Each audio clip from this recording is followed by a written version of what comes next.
अस्सलाम वालेकुम रहमतुल्लाहि बरकातुहू। नमस्ते, सत श्री अकाल, very very very good evening to all. जैसे कि आप लोग जानते हैं, मैं आप लोगों की बेटी, निज़ामाबाद की बेटी, तेलंगाना की बेटी, हिंदुस्तान की बेटी, अल्हम्दुलिल्लाह फ़ख्र के साथ बोलती हूँ कि मैं उन माँओं की बेटी हूँ, उन बहनों की बहन हूँ जिनका सहारा अल्लाह के बाद कोई भी नहीं है।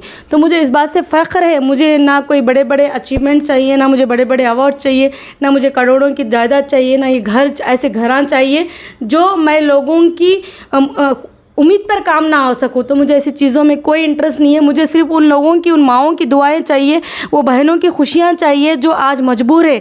आज अल्लाह ताला हमको अशरफुल मखलूक़ात कहा। अल्लाह ताला बोल दिए, ए मेरे मखलूक के साथ तुम हमदर्दाना रवैया पेश करो, तुम उनके साथ हमदर्दी करो, मैं तुम्हारे साथ हमदर्दी करूँगा। तो इसी मैसेज के साथ मैं ये बोलना चाह रही हूँ, फिर से मैं आज यहाँ पर आई हूँ। सुबह जैसा कि आप लोग देखें, कल मैंने एक वीडियो बनाया था, सुबह भी एक वीडियो बनाई, आज भी यहाँ पर एक वीडियो बना रही हूँ। ये एक ऐसी माँ है जो बेवा माँ है, जिसके 2 बेटियाँ हैं, एक बेटा है। 10 साल 12 साल पहले ऑलरेडी इनके शौहर का इंतकाल हो चुका। शादी हुई से दूसरे साल में इनके शौहर की तबीयत ख़राब थी। अब 12 साल से एक बेवा माँ और बाप बन के जब बच्चों को पाली है। एक बेटी की शादी हुई, दूसरी बेटी के लिए इतनी मजबूर हो गई कि मजबूरी के आलम में वो बेटी की शादी करना, वो माँ का दर्द कोई नहीं समझ सकता। आप लोग अपने घरों में पैसा रखने के बजाय, उड़ाने के बजाय, वेस्ट करने के बजाय ऐसी माँओं पे उड़ाइए, ऐसी कौम की बेटियों पे उड़ाइए जो एक घर जाके बसा सके। मैं फिर से बोल रही हूँ, निकाह आसान करिए। हमारे आप सल्लल्लाहु अलैहि वसल्लम उन्होंने फरमाया कि निकाह को आसान करो। सिर्फ 2 जोड़ों पे बेटी को लेके जाना है, उसको खुश रखना है। क्या है, 2 गवाह चाहिए और एक निकाह के लिए एक काजी चाहिए, बस वो है हमारा निकाह जो हमारे हुजूर ने बताया है, जिसे सुन्नत का है।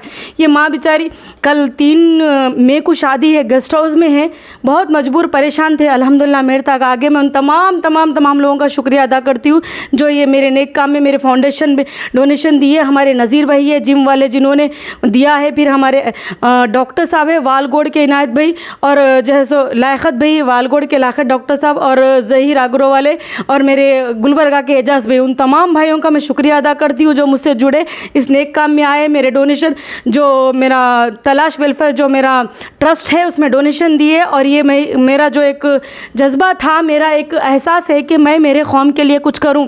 देखिए, मेरे को लोगों के कुछ बोलने से फ़र्क नहीं पड़ता, क्योंकि मैं ये कौम के लिए ज़िंदा हूँ तो मैं ज़िंदा हूँ। मैं अगर मेरे लिए ज़िंदा हूँ तो ज़िंदा नहीं हूँ। मुझे मेरे कौम के लिए ज़िंदा रहना। अगर यही जज्बा मेरे पूरे लोगों में आ जाएगा, अपना फ़ायदा छोड़ के जब तक तुम दूसरों के फ़ायदे के लिए नहीं सोचेंगे, फ़ायदा नहीं होता। अल्लाह ताला बोले, तू वो कर जो मैं चाहता हूँ, वो होगा जो तू चाहता है। अल्हम्दुलिल्लाह अल्हम्दुलिल्लाह। तो आप लोग वही कोशिश करिए जो हमारे इस्लाम में है, जो हमारी सुन्नत है, जो हमारी सुन्नत, हमारे आका रसूलुल्लाह सल्लल्लाहु अलैहि वसल्लम फरमा के गए कि सुन्नत एक चीज़ें क्या क्या है करने की। सबसे बड़ी चीज़ हमारा मज़हब इंसानियत सिखाता। एक इंसान के अंदर इंसानियत नहीं है तो वो ना करोड़पति रहें दो फ़ायदा नहीं है, ना लीडर रह के फ़ायदा है, ना कोई मिनिस्टर रह के फ़ायदा है, ना किसी किस्म का कोई फ़ायदा नहीं है। सबसे पहले इंसानियत बड़ी चीज़ है। जज़ाकल्लाह खैर। आपकी बेटी राना तबस्सुम। तो ये बेवा माँ कुछ बातें बताना चाह रही, शायद हम लोग ये सुन के हमको थोड़ा सा एहसास हो। हेलो अस्सलाम वालेकुम। वो रानो मैडम दिए तबस्सुम मेरे लिए बच्चे की शादी के लिए दिए, सो है ये बहुत बहुत शुक्रिया। अब मेरे को थोड़ा मदद करे बेचारे, अल्लाह उनको अच्छा रखो। जो तोहफ़ा दिए सो ये शादी के लिए बहुत बहुत एहसान है बेचारे मुझ पे। उनको मैं हर उम्र पर उनको मैं दुआ देना चाहती। आप तमाम उन लोगों को दुआ दीजिए जो साथ दिए, और तमाम उम्मतियों के लिए दुआ करिए। इंशाल्लाह आप जैसी माँओं की दुआ, आप एक बेवा माँ हैं तो अल्लाह आपकी दुआ ज़रूर सुनेंगे। आप बस दुआ दीजिए, सब आएंगे इंशाल्लाह। पूरी कायनात के लिए ये दुआ लगेगी। ठीक है, जज़ाकल्लाह खैर। आपकी बेटी राना तबस्सुम।